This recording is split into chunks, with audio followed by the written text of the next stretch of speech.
Tetapi saya mau katakan bahwa jaga hatimu, jaga hati kita agar tidak mempermalukan Tuhan karena menghalalkan segala cara agar bisa bertahan hidup. Tuhan punya cara untuk membuka jalan.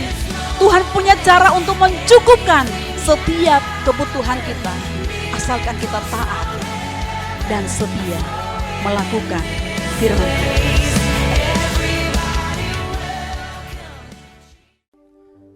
Puji Tuhan, Shalom. Selamat malam saudara yang ada di rumah. Apa kabarnya malam hari ini? Saya percaya kita semua diberkati Tuhan. Mari malam hari ini sebelum kita menikmati hadirat Tuhan, kita tundukkan kepala, kita satu dalam doa. Bapa, kami bersyukur Tuhan untuk setiap kebaikan-Mu yang boleh kami rasakan.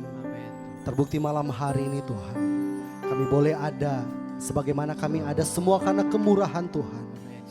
Malam hari ini Tuhan, kami datang mengambil waktu yang terbaik bersama dengan Engkau.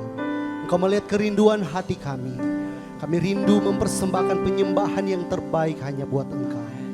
Terima kasih Bapa, terima kasih Yesus. Engkau berkati ibadah ini Tuhan.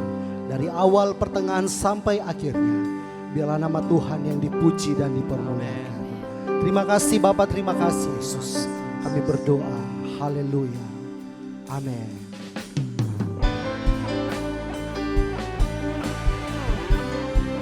Segala pujian kemuliaan hanya bagi Engkau Tuhan. Hanya Engkau yang layak ditinggikan.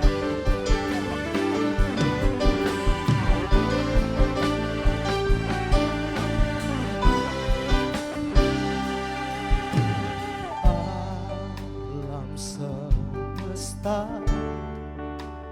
melukiskan kebesaran Tuhan. Surga menyanyikan kemuliaan nama-Mu. Hosana,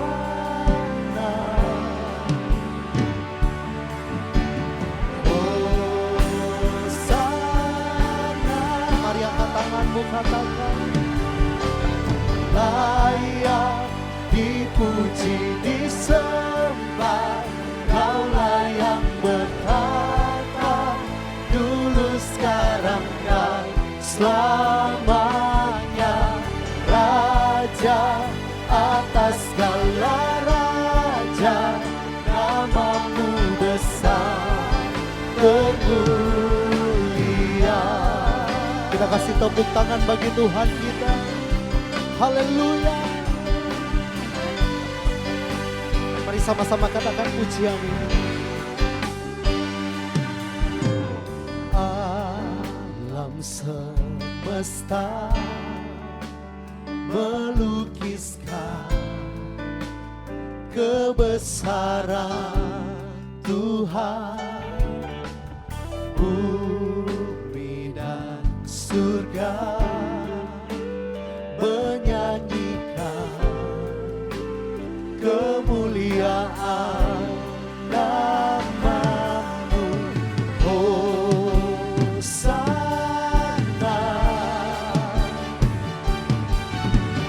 Hosana. Mari kita bangkit berdiri bersama, katakan layak dipuji, disembah, Kaulah yang bertata dulu, sekarang, dan selamanya. Raja atas segala raja, nama-Mu besar termulia. Sebab Kau yang layak, mari angkat tanganmu, serukan.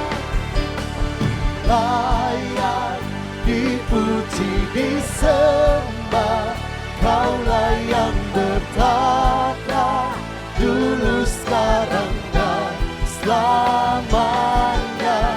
Raja atas segala raja, nama-Mu besar termulia. Mari angkat tinggi tanganmu, sebab Kau yang layak terima pujian kami Tuhan. Engkau yang layak ditinggikan. Haleluya.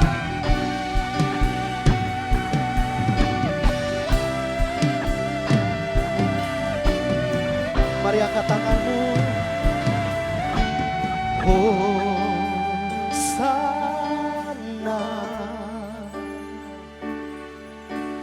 Hosana,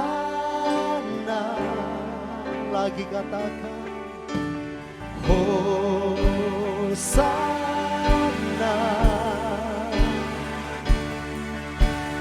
Hosana.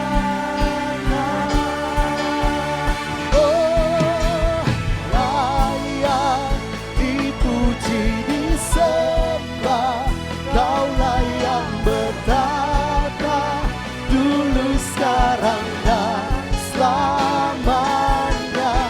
Raja atas segala raja, namamu besar. Mari yang terbaik bagi Allah kita katakan Hosana.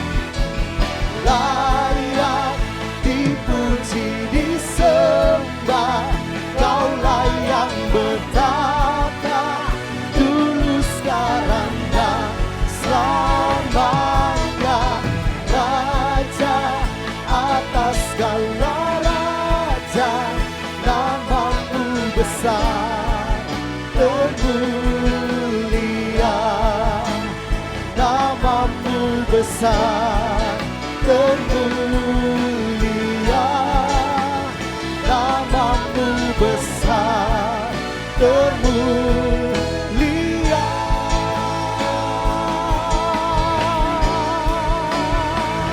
Sorak-sorak bagi Allah kita. Haleluya, haleluya, haleluya. Segala pujian, syukur, hormat, kemuliaan hanya bagi Engkau Tuhan. Sungguh kami bersuka cita di dalam hadirat-Mu.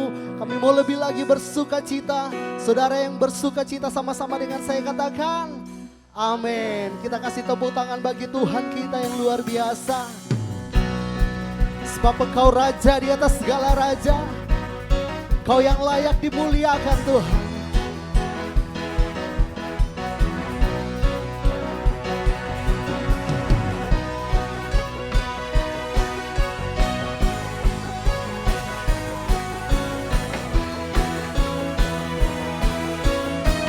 Mari sama-sama kita katakan, tak terbayang kebesaran-Mu dan tak terbanding kekuatan-Mu Tuhan.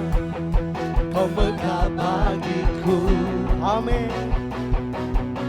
Segenap jiwa dan pengharapan telah ku serahkan untuk rencana-Mu Tuhan. Kau Raja atasku. Mari angkat tinggi tanganmu saudara, katakan hanya Kau yang layak ditinggikan. Boleh lambaikan tanganmu sama-sama, kita mau serukan. Ajaib Kau Tuhan, agung dan perkasa. Kau sumber kemenanganku, layak berkuasa, memerintah selamanya. Yesus, Kaulah Raja mulia. Haleluya. Tak terbayang kebesaran-Mu dan tak terbanding kekuatan-Mu. Kau megah bagi kami Tuhan. Haleluya. Segenap jiwa dan pengharapan telah ku serahkan untuk rencana-Mu Tuhan. Kau Raja atasku. Mari angkat tanganmu. Hanya Kau yang layak ditinggikan. Mari yang terbaik bagi Dia kita mau serukan. Ajaib Kau Tuhan, ajaib Kau Tuhan, agung dan perkasa. Kau sumber kemenanganku, layak berkuasa, memerintah selamanya. Yesus, Kaulah, lagi katakan ajaib Kau Tuhan, amin, agung dan perkasa. Kau sumber kemenanganku, layak berkuasa, pemerintah selamanya. Katakan, Yesus kaulah Raja mulia. Haleluya. Kau yang layak ditinggikan Tuhan, Kau yang layak dimuliakan. Haleluya. Mari saudara yang di rumah kita bertepuk tangan bagi Tuhan.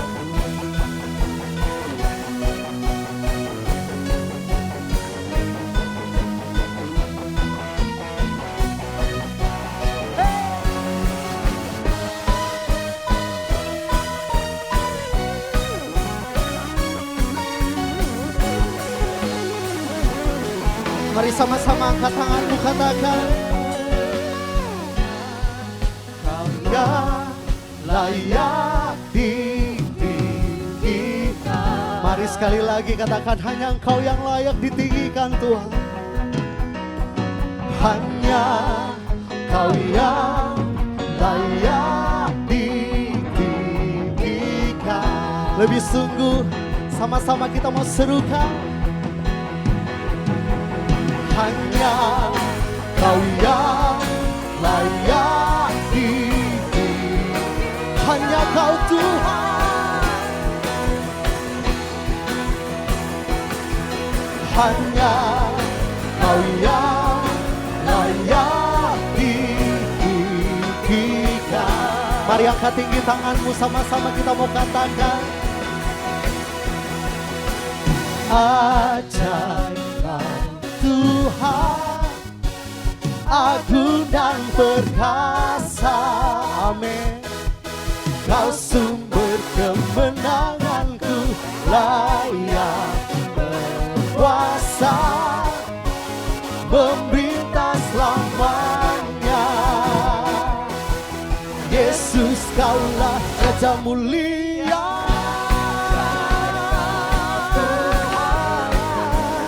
Agung dan perkasa, amin.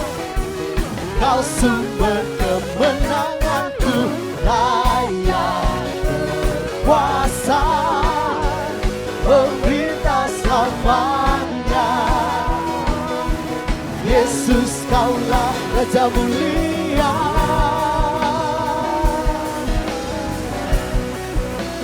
Raja mulia. Suara-suara bagi Tuhan kita. Haleluya. Haleluya. Silakan duduk saudara. Haleluya. Kita akan memberikan persembahan. Mari sebelum kita memberikan yang terbaik untuk Tuhan, kita satu dalam doa. Sungguh kami bersuka cita di dalam hadirat-Mu Tuhan. Kami boleh memuji-muji, meninggikan Engkau di tempat ini. Biarlah lewat pujian kami, hati-Mu boleh disenangkan Tuhan. Malam hari ini tiba saatnya Tuhan, kami mau memberikan persembahan kami. Kau melihat kerinduan kami Tuhan. Kami rindu memberi yang terbaik buat Engkau Tuhan. Biarlah apa yang kami berikan ini oleh Tuhan pakai untuk kelebaran kerajaan-Mu. Terima kasih Bapa, terima kasih Yesus. Kami siap memberi dengan penuh sukacita. Haleluya. Amin. Saudara boleh memberikan persembahanmu.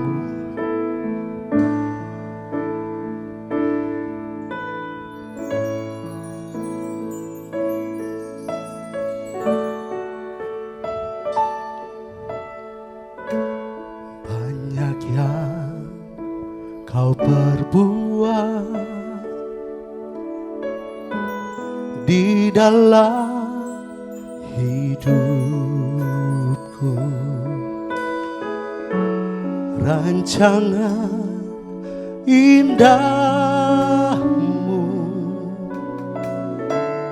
terjadi di hidupku.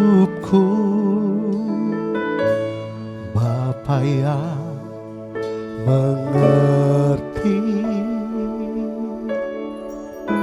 segala yang ku perlu.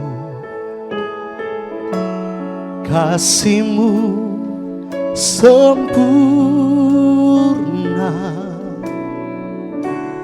nyata dalam hidupku.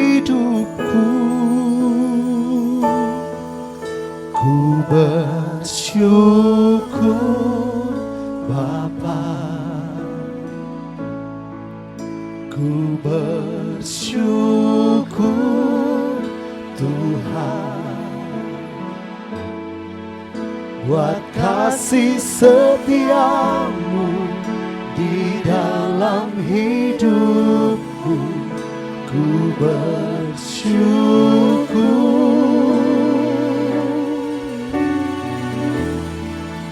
ku bersyukur Bapa, ku bersyukur Tuhan, buat kasih setia-Mu di dalam hidupku. Ku bersyukur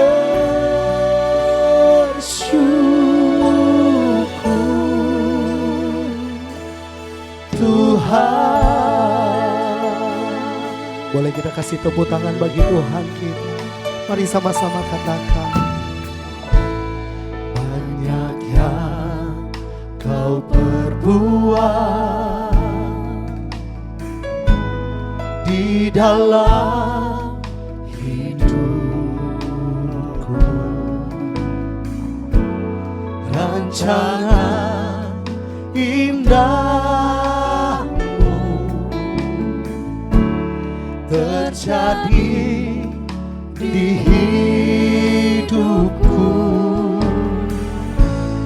Bapa yang mengerti segala yang ku perlu. Kasih-Mu sempurna,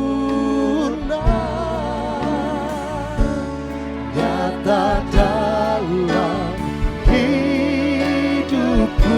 Mari angkat tinggi tanganmu, kita serukan. Ku bersyukur Bapa. Ini ungkapan syukur kami Tuhan. Ku bersyukur Tuhan, ya Tuhan, buat kasih setia-Mu di dalam hidupku. Ku bersyukur, ku bersyukur, ku bersyukur Bapa. Amin. Ku bersyukur Tuhan, buat kasih-Mu, buat kasih setia-Mu di dalam hidupku. Ku bersyukur, ku bersyukur, ku bersyukur Bapa. Amin. Ku bersyukur Tuhan, ya Tuhan, buat kasih setia-Mu di dalam hidupku. Ku bersyukur, ku bersyukur, ku bersyukur Bapa. Ku bersyukur Tuhan. Amin. Buat kasih setia-Mu di dalam hidupku. Ku bersyukur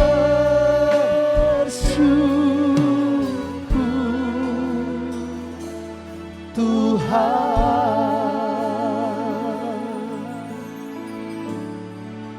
Ku bersyukur Bapa. Ku bersyukur Tuhan.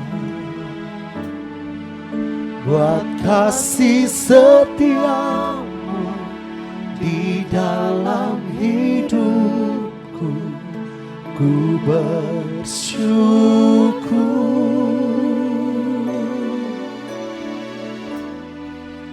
ku bersyukur Bapa ya Tuhan. Ku bersyukur Tuhan buat kasih setiamu di dalam hidupku. Ku bersyukur, ku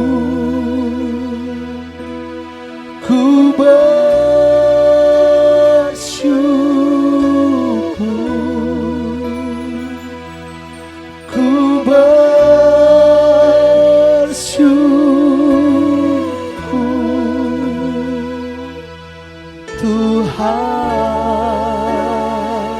Kita kasih tepuk tangan bagi Tuhan.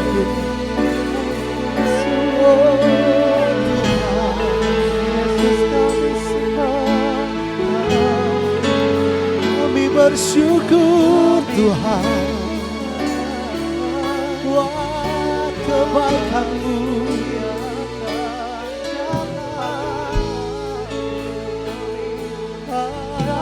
Bersyukur Tuhan buat kasih setiamu, buat kebaikan-Mu Tuhan. Mari angkat suaramu saudara, mari naikkan syukurmu di hadapan Tuhan. Engkau melihat setiap kerinduan kami Tuhan.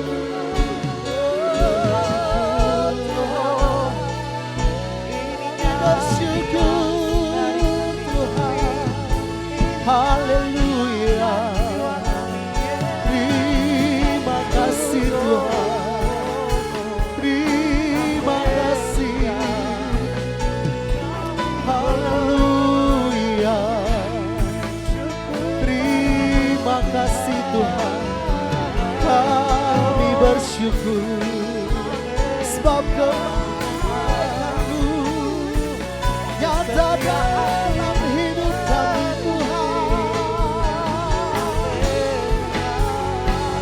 Haleluya. Yarada barala basikara la barala. Yarada barala basikara la barala. Yarada barala basikara la barala. Terima kasih Tuhan. Terima kasih Tuhan. Haleluya.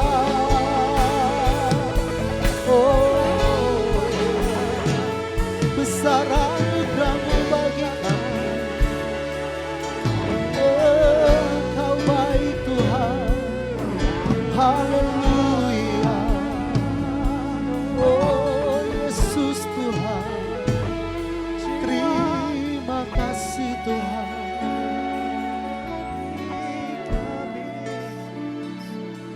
Terima kasih Yesus.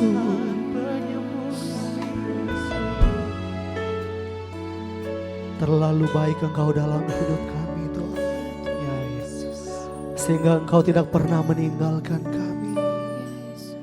Tak sedetik pun Engkau meninggalkan kami Tuhan. Engkau Tuhan selalu ada bagi kami. Amin. Mari buka tanganmu saudara.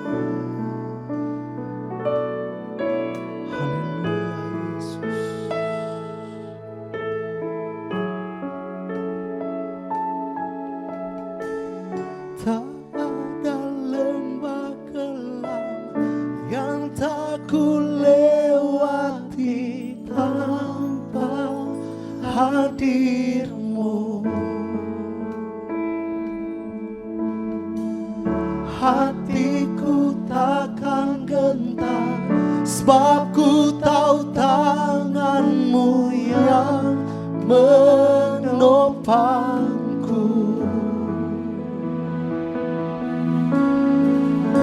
Tak ada lembah kelam yang tak ku lewati tanpa hadirmu. Hatiku takkan gentar, sebab ku tahu tanganmu yang menopangku.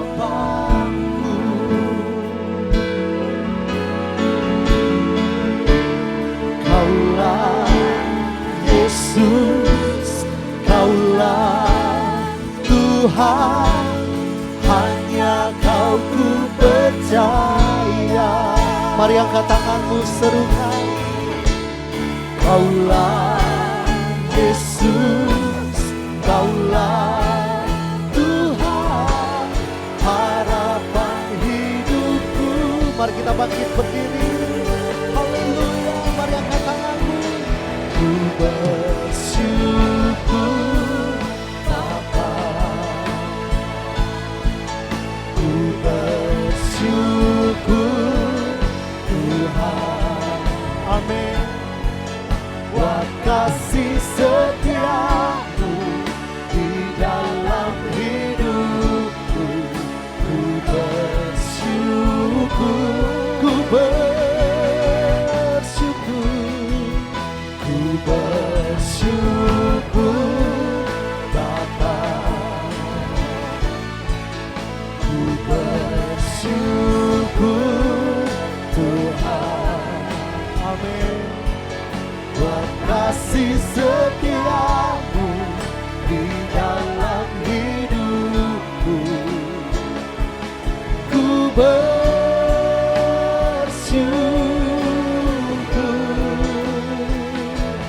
ku bersyukur,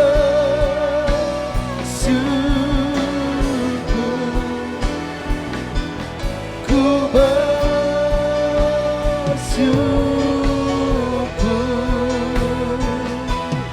Tuhan. Kita kasih tepuk tangan bagi Allah kita. Haleluya.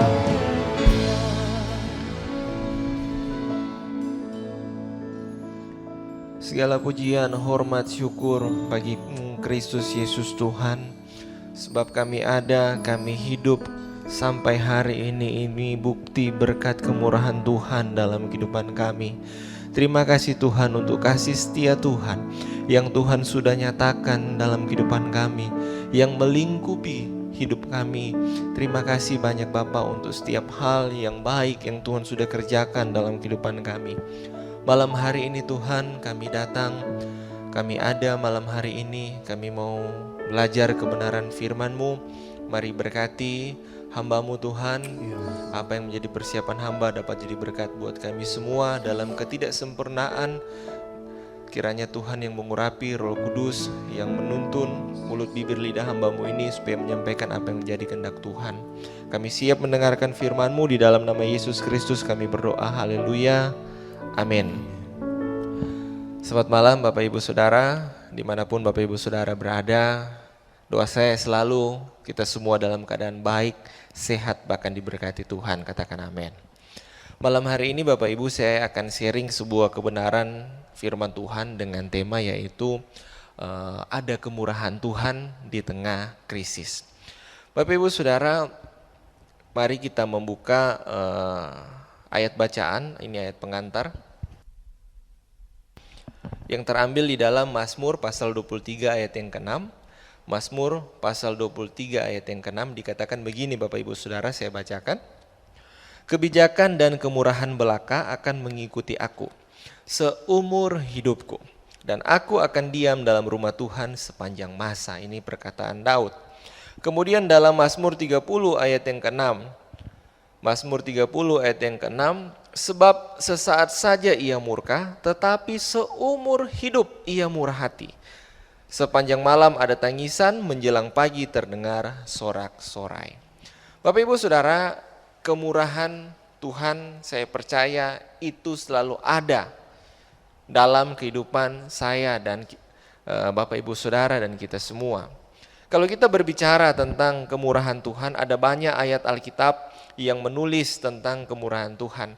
Tapi pertama saya ingin menjelaskan Apa arti dari kemurahan Tuhan itu? Kalau kita melihat kemurahan Tuhan di sini menggunakan bahasa aslinya yaitu Krestotes, atau secara harafiah dapat diartikan sebagai kebaikan.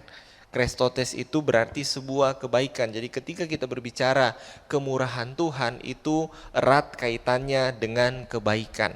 Kebaikan juga bisa ditafsirkan menjadi goodness, atau menjadi sebuah kebaikan Bapak Ibu Saudara. Nah, kalau kita melihat dalam ayat yang kita baca tadi, dalam Mazmur itu dikatakan kemurahan Tuhan itu ada atau seumur hidup kita. Bahkan Daud berkata, kebijakan kemurahan Tuhan belaka akan mengikuti aku seumur hidup. Jadi kita melihat di sini bahwa kemurahan Tuhan ini bersifat kekal. Artinya kemurahan Tuhan ini merupakan suatu bagian integral dalam kehidupan kita. Kemurahan Tuhan itu menjadi sebuah bagian yang tidak dipisahkan dari kehidupan kita orang percaya. Tentu saudara ada hari ini, saudara hidup hari ini, saya percaya itu semua berkat kemurahan Tuhan. Amin. Nah, Bapak Ibu Saudara, hari-hari ini di tengah krisis saat ini, kalau kita melihat mungkin banyak orang bertanya, apakah Tuhan itu baik? Apakah Tuhan itu masih bermurah hati di saat-saat seperti ini? Kalau Tuhan itu baik, bermurah hati, mengapa sebuah pandemi yang melanda dunia secara global Tuhan izinkan terjadi? Kalau kita lihat di dalam Titus 3 ayat yang keempat, Titus 3 ayat yang keempat dikatakan begini. Tetapi ketika nyata kemurahan Allah, juru selamat kita dan kasih-Nya kepada manusia. Tetapi ketika nyata kemurahan Allah. Jadi kalau kita melihat di dalam Mazmur tadi, kemurahan Tuhan itu bersifat kekal, merupakan satu bagian integral dalam kehidupan kita. Tidak bisa dipisahkan. Kemudian Titus bilang kemurahan Tuhan itu nyata dalam kehidupan kita.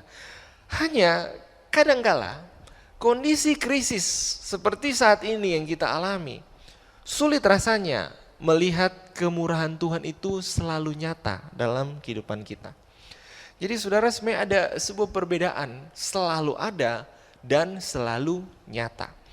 Kalau kita melihat arti atau frasa kata nyata dalam Kamus Besar Bahasa Indonesia, nyata itu mengandung arti yaitu terang atau sesuatu yang kelihatan, kedengaran, jelas atau kentara.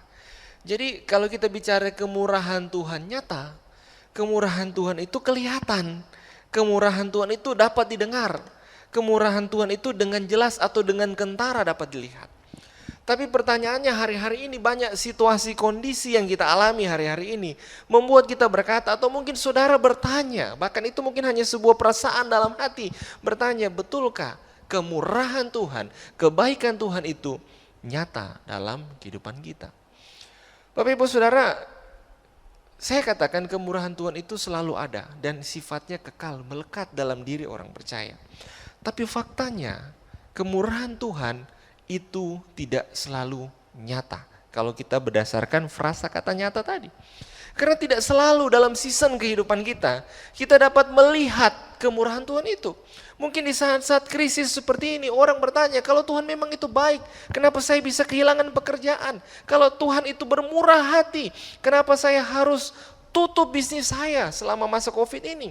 Kalau Tuhan itu bermurah hati, kenapa Tuhan izinkan mengalami sakit penyakit misalnya? Saudara, kadangkala kita alami pertanyaan-pertanyaan seperti ini karena memang faktanya kalau kita mau jujur, ada season, ada saat-saat kondisi dalam kehidupan kita, kemurahan Tuhan tidak begitu nyata dapat kita rasakan. Saya membaca berita di media online, di Surabaya ada seorang ibu yang mungkin sedang terganggu kejiwaannya, sehingga mohon maaf diberitakan dia tanpa busana, berdiri di pinggir jalan atau berjalan keliling kota. Setelah ditelusuri, ternyata ibu ini katanya kehilangan anak dan suaminya kena COVID-19, saudara. Sehingga jiwanya tergoncang, kondisi mentalnya tergoncang, saudara. Saudara, ada banyak peristiwa, bahkan peristiwa-peristiwa ini dialami oleh anak-anak Tuhan sekalipun. Mereka yang sudah melayani Tuhan sekalipun bisa saja mengalami kondisi krisis di dalam kehidupan ini. Saudara, itu sehingga membuat orang bertanya, apakah kemurahan Tuhan itu selalu nyata? Saudara, mungkin hari-hari ini saudara tidak begitu nyata melihat, merasakan, mengecap yang namanya kemurahan Tuhan. Tapi yakinlah, imanilah bahwa kemurahan Tuhan itu selalu nyata, selalu ada dan menyertai saya dan saudara. Katakan amin. Saudara, kalau saudara lihat matahari, beberapa waktu ini Kota Palu sering hujan atau mendung. Saudara, ketika mendung, ada awan gelap menutupi matahari. Pertanyaannya, apakah matahari itu ada? Tentu dia ada. Tapi ketika kondisi mendung, awan gelap menutupi, matahari tidak selalu nyata. Tidak selalu nyata sinarnya kita rasakan. Karena ada waktunya kita memasuki masa yang gelap, malam hari, di mana kita tidak melihat sinar matahari. Tapi beranikah kita berkata, matahari itu tidak ada? Matahari tetap ada, hanya saja ketika kondisi malam hari, kita tidak bisa nyata merasakan matahari itu ada. Saudara, kadangkala dalam kehidupan kita seperti itu. Kita mengalami sebuah krisis, kita mengalami sebuah season dalam hidup ini, sehingga sulit mengecap, melihat, merasakan yang namanya kemurahan Tuhan tadi. Saudara, malam hari ini saya ingin share, ingin berbagi kepada saudara. Ada beberapa contoh case dalam Alkitab. Orang-orang yang saleh, orang-orang yang beriman sekalipun, tapi mereka juga mengalami season dalam hidupnya yang sulit bagi mereka untuk melihat yang namanya kemurahan Tuhan. Case yang pertama saudara, mari kita belajar dari kehidupan Ayub. Kalau kita melihat kehidupan Ayub, saudara tahu Ayub adalah orang yang saleh, orang yang hidupnya benar, orang yang hidupnya berkenan di hadapan Tuhan. Saudara, tidak hanya sifat karakter Ayub yang baik, dia hidup benar, saleh di hadapan Tuhan, Tuhan pun memberkati keadaan hidupnya. Sehingga dia secara ekonomi, Ayub ini orang yang mapan, orang yang punya segala sesuatu. Tolak ukur kekayaan pada waktu itu, Ayub punya semuanya. Kambing, lembu, domba dia punya. Kemudian dalam kehidupan keluarga, Ayub dikaruniai anak-anak laki-laki dan perempuan, saudara. Buat orang Israel, punya anak itu bukan persoalan biologi semata, tapi ini persoalan teologis. Tolak ukur Tuhan berkenan kepada seseorang, kepada sebuah keluarga, ketika keluarga itu diberkati dengan keturunan-keturunan. Ayub punya itu, saudara. Tapi saudara, satu season dalam kehidupannya Tuhan mengizinkan iblis, saudara, untuk mengulurkan tangan dalam kehidupan Ayub. Saudara, kalau kita melihat dalam Ayub 1 pasal 14 sampai 17, di situ kita dapat melihat bagaimana sebuah krisis yang besar menimpa kehidupan Ayub. Ayat 14, datanglah seorang pesuruh kepada Ayub dan berkata, sedang lembu sapi membajak dan keledai-keledai betina makan rumput di sebelahnya, datanglah orang Sheba menyerang dan merampas serta memukul penjaga dengan mata pedang. Hanya aku yang luput sehingga dapat memberitakan hal ini kepada Tuan. Kemudian saudara, sementara orang itu berbicara, datanglah orang lain. Jadi orang yang tadi masih mungkin berdiri di situ, datang lagi yang lain berkata, api telah menyambar dari langit dan membakar serta memakan habis kambing dan domba dan penjaga-penjaga. Hanya aku sendiri yang luput sehingga dapat memberitahukan ini kepada Tuhan. 17 saudara, sementara orang itu berbicara, datang lagi. Belum pergi kembali orang yang sama, datang lagi saudara orang berikutnya. Sementara orang itu bicara, datanglah orang lain berkata, orang-orang Kasdim membentuk 3 pasukan, lalu menyerbu unta-unta dan merampasnya serta memukul penjaganya dengan mata pedang. Hanya aku sendiri yang luput sehingga aku dapat memberitahukan itu kepada Tuhan. Tidak cukup sampai di situ saudara. Selanjutnya saudara lihat 10 anak-anak Ayub dalam ayat 18 dan 19. Sementara orang itu berbicara masih dalam kondisi keadaan yang sama saudara. Datanglah orang lain dan berkata, anak-anak Tuhan yang lelaki dan yang perempuan sedang makan dan minum anggur di rumah saudara mereka yang sulung. Maka tiba-tiba angin ribut bertiup dari seberang padang gurun rumah itu dilandanya pada 4 penjuru dan roboh menimpa orang-orang muda itu sehingga mereka mati. Hanya aku sendiri yang luput. Saudara, harta benda Ayub di saat yang bersamaan, dalam kondisi yang bersamaan, dia kehilangan semuanya. Belum ada asuransi pada waktu itu saudara yang mengcover. Anak-anak Ayub 10-10-nya di saat yang bersamaan mati akibat bencana, saudara. Saudara, dalam satu rumah ada duka cita, bukan hanya satu peti mati di situ, ada 10 peti mati anak-anak Ayub. Di saat yang bersamaan dia kehilangan semua harta bendanya. Tidak hanya itu, kondisi kesehatannya pun Tuhan izinkan iblis untuk menjamahnya. Ayub kena sebuah penyakit yang membuat dia amat menderita.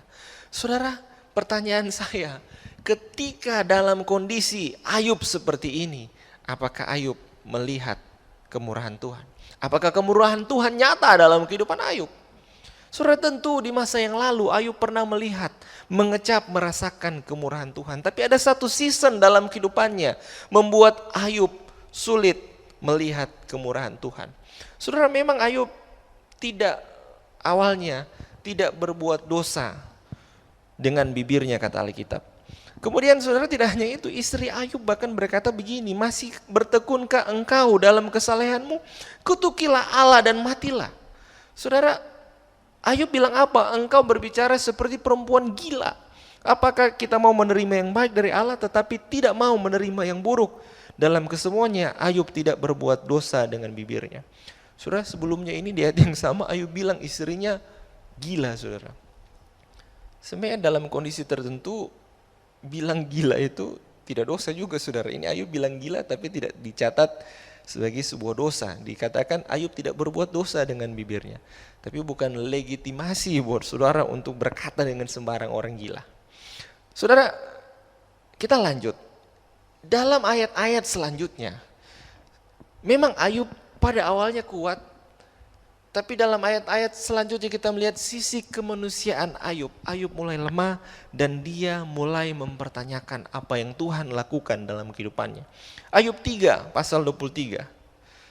Kepada orang laki-laki yang jalannya tersembunyi yang dikepung Allah.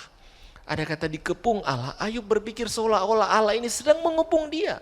Kemudian dalam Ayub 6 ayat 4 dan 13. Karena anak panah dari yang maha kuasa tertancap pada tubuhku, kata Ayub. Seolah-olah Tuhan memanah Ayub. Tidak hanya anak panah, saudara, dan racunnya dihisap oleh jiwaku. Anak panah yang mengandung racun kemudian terhisap oleh jiwa Ayub. Kemudian dikatakan kedahsyatan Allah seperti pasukan yang melawan aku.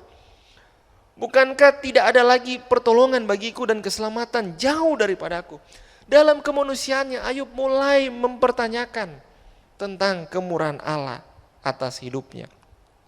Bahkan Ayub berkata, ia hendak membunuh aku, dalam Ayub pasal 13 ayat 15. Lihatlah, ia hendak membunuh aku. Kemudian ayat 24, mengapa engkau menyembunyikan wajahmu, menganggap aku sebagai musuhmu? Tadi Ayub adalah orang yang saleh, yang hidupnya berkenan kepada Tuhan. Tapi Ayub di ayat 24 pasal 13 berkata begini, aku sebagai musuhmu, sebagai musuh Tuhan. Seolah-olah Tuhan yang tadinya berkemurahan dalam kehidupannya, kini Ayub berpikir kemurahan Tuhan itu tidak lagi nyata dalam kehidupannya. Ini case Ayub, Bapak Ibu Saudara. Bahkan dalam pasal 19 ayat 11 dia bilang begini, murkanya menyala terhadap aku, menganggap aku sebagai lawannya, kata Ayub. Ayub memposisikan dirinya sebagai lawan daripada Tuhan, bukan lagi orang yang menerima berkat kemurahan Tuhan itu. Saudara, ini contoh case dari kisah Ayub, bahwa ternyata dalam kehidupan orang sesaleh Ayub pun kadangkala sulit melihat kemurahan Tuhan itu nyata dalam kehidupannya atau selalu ada dalam kehidupannya. Saudara, itu case pertama Ayub. Case kedua, saudara, tentang Yakub. Saudara, kita tahu bersama bahwa Yakub ini punya 12 orang anak laki-laki. Dan dari 12 orang anak laki-laki itu ada satu yang paling Yakub kasihi, yaitu Yusuf. Kepada Yusuf diberikan sebuah jubah warna-warni yang maha indah. Yakub menunjukkan kasihnya yang begitu besar kepada anaknya Yusuf. Saudara, satu kali kasih yang begitu besar dari seorang ayah menimbulkan kecemburuan bagi anak-anak yang lain. Saudara-saudara Yusuf membuang Yusuf, bahkan hendak membunuh Yusuf dan menjualnya ke Mesir. Tapi kepada orang tuanya, kepada Yakub, saudara-saudara Yusuf berkata bahwa Yusuf itu telah mati. Dan mereka membawa jubah yang maha indah itu penuh darah, seolah-olah Yusuf itu diterkam oleh binatang buas. Tapi saudara, kalau kita melihat kehidupan Yusuf endingnya, Yakub kembali bertemu dengan dia, tidak sesederhana itu. Saudara bisa pahami dan mengerti begini, perasaan seorang ayah yang kehilangan anak yang dikasihinya. Dia sudah kehilangan Yusuf, itu sudah membuat dia sangat sedih, sangat luka, sangat kecewa. Satu kali saudara terjadi kelaparan di daerah mereka, sehingga anak-anaknya harus pergi ke Mesir untuk mencari stok bahan makanan. Saudara tahu sampai di sana ternyata yang menjadi penguasa di Mesir adalah Yusuf. Ketika melihat saudara-saudaranya, Yusuf sudah mengenali mereka. Dan Yusuf menahan seorang dari antara mereka, yaitu Simeon. Dan menyuruh saudara-saudara yang lain pulang kemudian supaya membawa kembali adik mereka yang paling bungsu, yaitu Benyamin, untuk datang ke Mesir. Saudara, ketika hal ini dilaporkan kepada Yakub, diberitahu bahwa Benyamin sekarang, Simeon sekarang ada di Mesir, ditahan oleh penguasa di sana karena kami ini dituduh mencuri. Kami disuruh untuk membuktikan kalau kami betul enggak punya adik bungsu yang bernama Benyamin. Kami mau bawa Benyamin. Apa respon Yakub? Yakub berkata, saudara, dalam Kejadian 42 ayat 36, dan Yakub ayah mereka berkata kepadanya, kamu membuat aku kehilangan anak-anakku. Yusuf tidak ada lagi dan Simeon tidak ada lagi, karena pikirnya sudah mati Simeon. Yusuf pun demikian, sudah mati. Benyamin hendak kamu bawa juga, aku inilah yang menanggung segala-galanya itu. Saudara, kata aku inilah, perkataan Yakub yang menanggung segala-galanya itu, kalau kita terjemahkan dalam NIV, Yakub berkata begini, everything is against me. Semuanya melawan atau menentang aku. Seolah-olah Tuhan dari pihak yang menentang Yakub, pihak yang melawan Yakub, yang membuat Yakub kehilangan anak-anaknya. Yakub sudah kehilangan Yusuf, Yakub sudah kehilangan Simeon, dan saat ini dia harus dengan rela menyerahkan Benyamin, anak yang sangat dikasihinya juga, saudara. Saudara, kalau kita melihat, bukankah Yakub pernah menikmati kemurahan Tuhan? Tapi saat dia kehilangan anak-anaknya, pertanyaannya begini, apakah Yakub melihat kemurahan Tuhan selalu nyata dalam kehidupannya? Di kondisi seperti ini, saudara, buat Yakub segala sesuatu menentang dia, segala sesuatu sedang melawan dia, sehingga dia berpikir sulit melihat yang namanya kemurahan Tuhan di tengah-tengah krisis yang dialaminya. Saudara, ini case yang dialami Yakub. Contoh case selanjutnya, saudara, masih dari Perjanjian Lama kita ambil tentang kisah Naomi. Naomi berasal dari Bethlehem dan suaminya Elimelek. Bethlehem berarti rumah roti, kalau saya tidak salah ya, saudara. Satu kali terjadi kelaparan sehingga mereka harus keluar dari Bethlehem menuju ke Moab. Naomi, Elimelek dan kedua anaknya. Di sana, saudara, anaknya menikah dengan perempuan Moab. Namun kemudian Naomi mengalami hal yang pahit, memilukan. Dia kehilangan Elimelek, meninggal di sana, dan kedua anaknya pun meninggal di sana. Sehingga dalam satu rumah ada 3 janda, Naomi dan kedua anak mantunya. Saudara, satu kali ketika tidak punya apa-apa lagi, Naomi pulang. Di dalam Rut pasal 1 ayat 13, 18 sampai 21. Masakan kamu menanti sampai mereka dewasa, ini perkataan Naomi kepada Rut, saudara. Sampai mereka dewasa, karena itu kamu harus menahan diri dan tidak bersuami. Janganlah kiranya demikian, anak-anakku, bukankah jauh lebih pahit yang aku alami, kata Naomi, daripada kamu, sebab tangan Tuhan teracung kepadaku. Ketika Naomi melihat bahwa Rut berkeras untuk ikut bersama-sama dengan dia, berhentilah ia berkata-kata kepadanya, dan berjalanlah keduanya sampai mereka tiba di Bethlehem. Ketika mereka masuk ke Bethlehem, gemparlah seluruh kota itu karena mereka, dan perempuan-perempuan berkata, Naomi kah itu? Tetapi ia berkata kepada mereka, jangan sebut aku Naomi. Sebutkanlah aku Mara, sebab yang Maha Kuasa telah melakukan banyak hal yang pahit kepadaku. Dengan tangan penuh aku pergi, tetapi dengan tangan kosong Tuhan memulangkan aku. Mengapa kamu menyebut aku Naomi? Karena Tuhan telah naik saksi menentang aku, yang Maha Kuasa telah mendatangkan malapetaka terhadap aku. Naomi tahu betul Tuhan itu Maha Kuasa. Tapi dia keliru begini, bahwa Tuhan yang Maha Kuasa itu menentang, melawan dia, mendatangkan malapetaka kepada dia.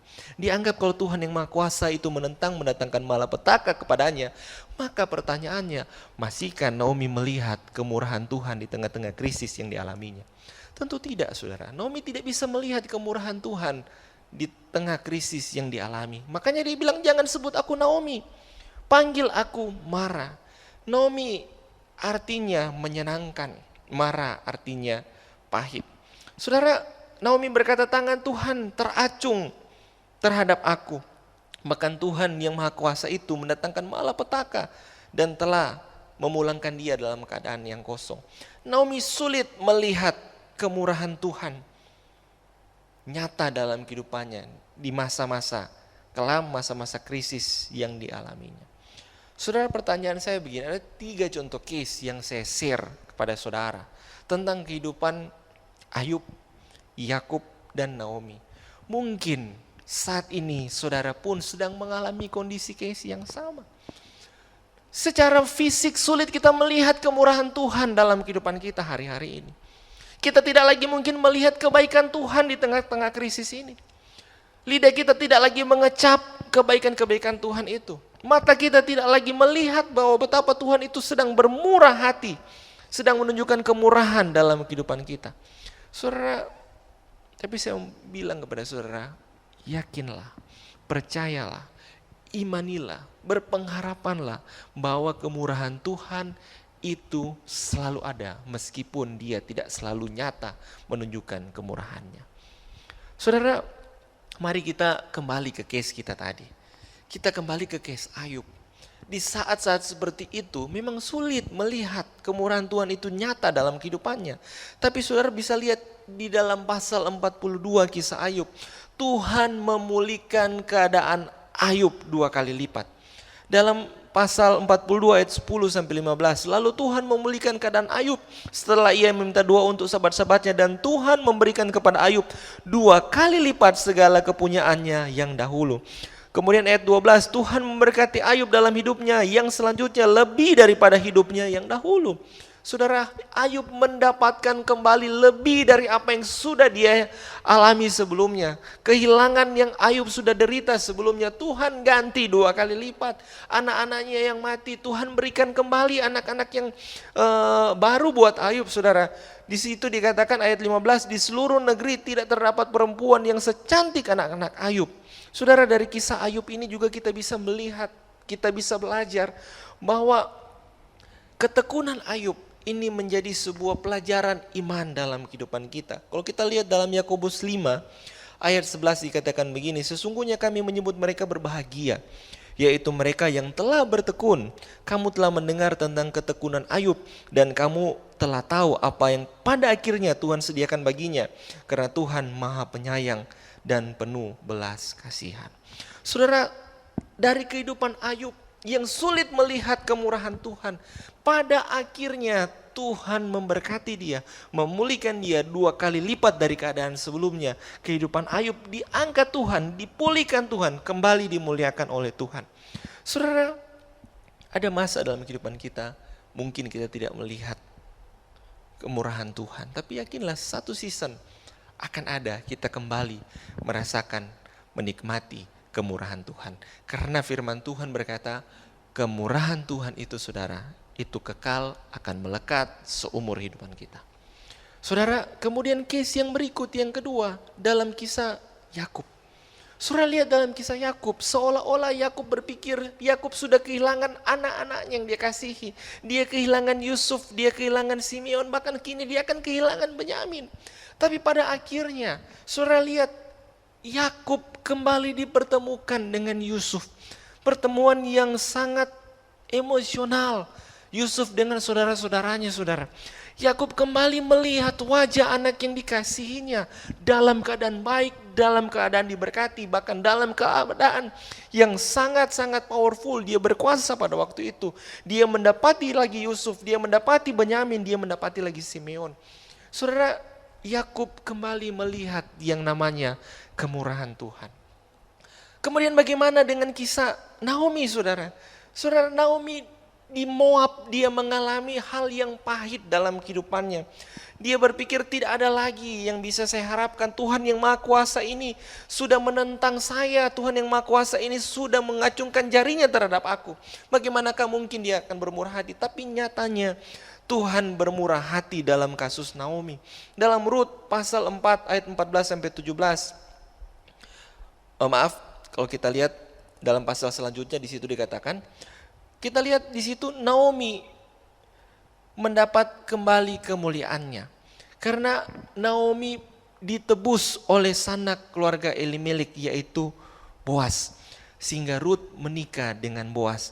Yang tadinya Naomi berpikir, Naomi ini tangan Tuhan terancung atau sedang melawan dia. Tetapi Naomi kembali merasakan yang namanya kemurahan dan kebaikan Tuhan. Saudara, kalau saudara melihat kembali, di situ dikatakan dalam Rut 4, 14, 17. Sebab itu perempuan-perempuan berkata kepada Naomi, terpujilah Tuhan yang telah rela menolong engkau pada hari ini dengan seorang penebus. Termasyurlah kiranya nama anak itu di Israel. Dan dialah yang akan menyegarkan jiwamu, memelihara engkau pada waktu rambutmu putih, sebab menantumu yang mengasihi engkau. Saudara, Naomi mendapatkan penebus, yaitu Boas yang menikah dengan Rut. Pada akhirnya mereka melahirkan anak yang namanya Obed. Dialah ayah Isai, ayah Daud. Kita tahu bersama Kristus Yesus Tuhan lahir dari keturunan Daud. Apa artinya jadinya saya dan saudara kalau Tuhan tidak bertemukan Boas dengan Rut? Tidak akan pernah lahir Raja Daud, tidak akan pernah lahir Kristus. Artinya saya dan saudara tidak akan pernah selamat. Saudara, pengharapan kemurahan Tuhan nyatakan dalam kehidupan Naomi, Yakub, dan juga terakhir kita lihat yang pertama tadi yaitu Ayub. Saudara, hari-hari ini, saat-saat ini mungkin saudara sedang ada di masa kelam. Seolah-olah matahari itu tidak terlihat. Seolah-olah sinarnya tidak nampak dalam kehidupan kita. Kita ada dalam keadaan gelap. Keadaan yang mungkin bisa membuat kita berkata, di mana kemurahan Tuhan? Di mana kebaikan Tuhan? Tidak nyata saya rasakan. Tidak saya lihat, tidak begitu jelas kentara. Tidak bisa saya nikmati, tidak bisa saya rasakan. Tapi saya bilang kemurahan Tuhan itu ada, melekat, menjadi bagian integral dalam kehidupan saudara. Saudara akan melihat bagaimana Tuhan memulihkan keadaan saudara. Hanya responi saat-saat krisis seperti itu dengan respon yang tepat, respon yang benar. Dua hal terakhir yang saya bagikan saudara. Bagaimana kita meresponi krisis? Yang pertama, responilah itu dengan penuh iman. Apa maksudnya dengan penuh iman, saudara? Artinya pandanglah salib Kristus. Di sana tersedia anugerah yang besar, anugerah yang mahal, anugerah yang amat berharga, yaitu keselamatan di dalam Dia. Di dalam Roma 5 ayat 8, akan tetapi Allah menunjukkan kasih-Nya kepada kita oleh karena Kristus telah mati untuk kita ketika kita masih berdosa. Titus 3 ayat 4-7, tetapi ketika nyata kemurahan Allah, juru selamat kita dan kasih-Nya kepada manusia, pada waktu itu Dia telah menyelamatkan kita bukan karena perbuatan baik yang telah kita lakukan, tetapi karena rahmat-Nya yang sudah dilimpahkannya kepada kita oleh Kristus Yesus juru selamat kita, saudara. Saudara, ketika kita alami krisis, hadapi itu dengan penuh iman kepada Tuhan.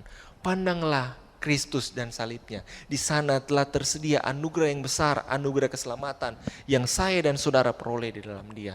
Mau kesukaran, krisis apapun yang kita alami dalam kehidupan ini, kita bisa selalu melihat kemurahan Tuhan manakala kita pandang salib Kristus. Hal yang kedua, saudara, yang terakhir, apa yang kita bisa lakukan untuk menyikapi masa krisis ketika kita tidak bisa melihat kemurahan Tuhan nyata dalam kehidupan kita, yaitu hadapi dengan penuh pengharapan. Apa maksudnya, saudara? Kita pandang atau kita lihat janji-janji Tuhan. Janji-janji Tuhan itu tersedia bagi saya dan saudara. Janji Tuhan itu selalu ya dan amin, pasti akan digenapi dalam kehidupan kita. Roma 8 ayat 28. Kita tahu sekarang bahwa Allah turut bekerja dalam segala sesuatu untuk mendatangkan kebaikan dalam kehidupan kita. Bukan hal-hal yang jahat, bukan hal-hal yang buruk yang Tuhan rancangkan, tetapi kebaikan untuk saya dan saudara. Amin. Untuk kebenaran firman Tuhan.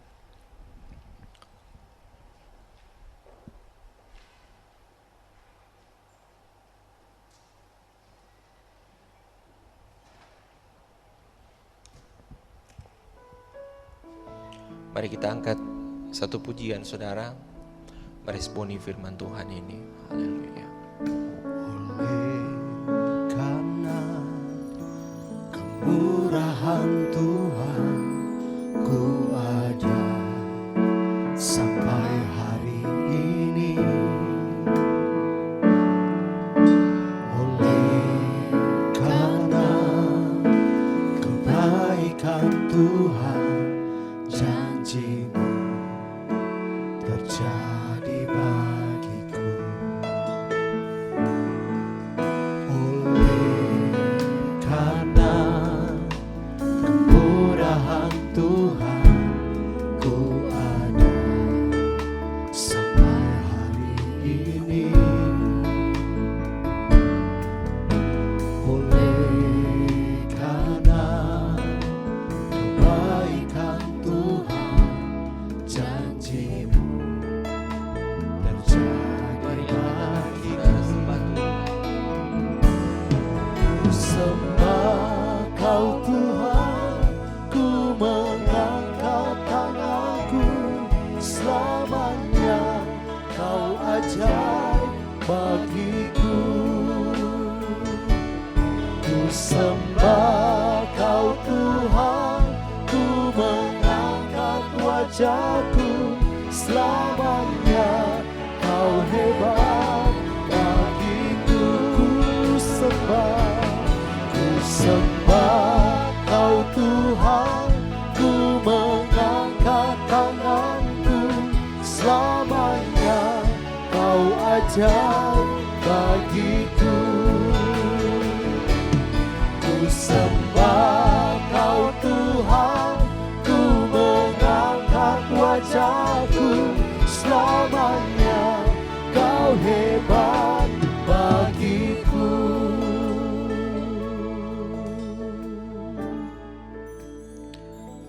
Kami ada sampai hari ini itu semua berkat kemurahan Tuhan. Meski seringkali dalam kehidupan kami Tuhan, di masa krisis yang kami lewati hari-hari ini, sulit bagi mata jasmani kami untuk melihat kemurahan Tuhan, kebaikan Tuhan itu.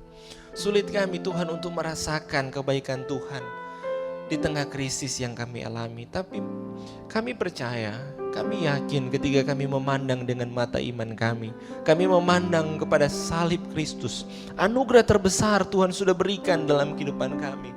Maka lewati krisis sekalipun, masa-masa sukar sekalipun, keadaan gelap sekalipun dalam kehidupan ini, kami bisa tetap melihat, merasakan kemurahan Tuhan itu ada bersama kami, tidak pernah sekalipun meninggalkan kami. Tuhan, ajar juga kami untuk selalu berpengharapan kepada Tuhan, mengingat selalu akan janji-janji firman Tuhan, supaya kami menjadi kuat di dalam Engkau, supaya kami tetap teguh, tekun di dalam Tuhan. Karena kami percaya setiap krisis pasti berlalu. Kami tidak tahu apa yang akan terjadi setelah pandemi ini. Mungkin keadaan tidak lebih baik, atau bahkan sebaliknya Tuhan berkasih karunia memulihkan keadaan kami. Tapi buat kami, sepanjang kami berjalan dengan Tuhan, sepanjang Tuhan menjadi bagian dalam kehidupan kami, itu cukup bagi kami. Bersama Tuhan kami akan melihat perkara-perkara besar. Bersama Tuhan kami akan melihat pertolongan Tuhan yang sempurna, penyertaan Tuhan yang sempurna. Bersama dengan Tuhan kami akan melihat keadaan kami dipulihkan, keadaan kami kembali diberkati oleh Tuhan. Terima kasih banyak Bapa, terima kasih banyak Tuhan Yesus. Kami bersyukur, kami berterima kasih. Amin. Saya undang kita semua bangkit berdiri, kita akhiri ibadah kita. Kita kasih tepuk tangan bagi Tuhan. Haleluya. Ku selalu bersyukur kepadamu, besar setiamu di sepanjang hidupku. Segala yang ku perlu telah Kau sediakan. Sungguh besarlah kasih setiamu.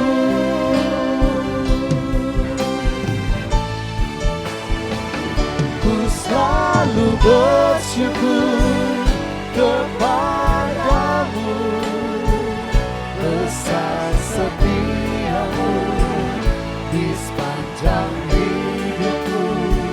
Segala yang ku perlu telah Kau sediakan. Sungguh besarlah kasih setiamu. Sungguh besarlah kasih setiamu. Sungguh besarlah kasih setiamu.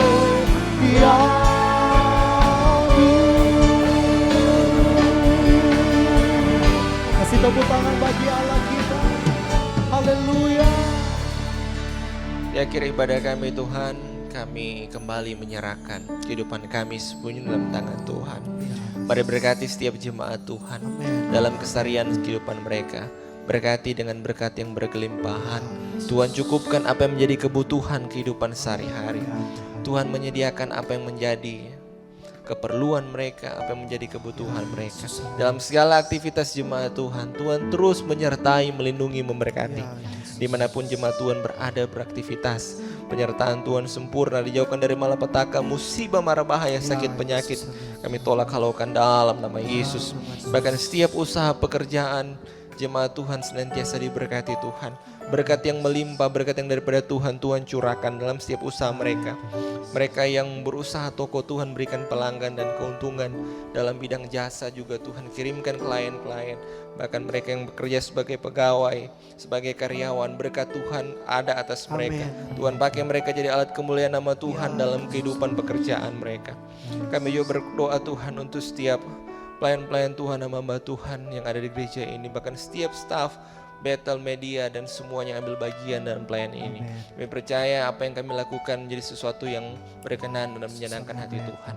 Tambah-tambahkan terus hikmat, talenta, bakat yang Tuhan sudah percayakan untuk kami kembangkan.